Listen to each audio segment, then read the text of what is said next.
Hello friends. How do you change the password on Instagram? If this video is helpful, please like and subscribe to the channel. First, open the Instagram app and go to your profile. At the top right corner, you'll see the option with 3 lines. Tap on it. Tap on Account Center. Here, tap on Password and Security. Tap on Change Password.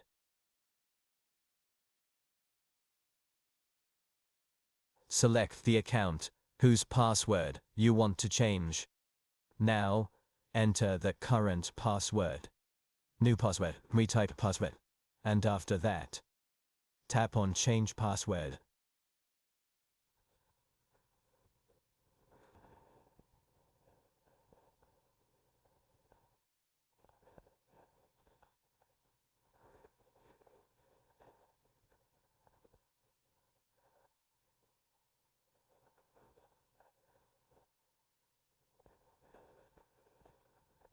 Now, tap on Change Password. And that's it. How to change password on Instagram.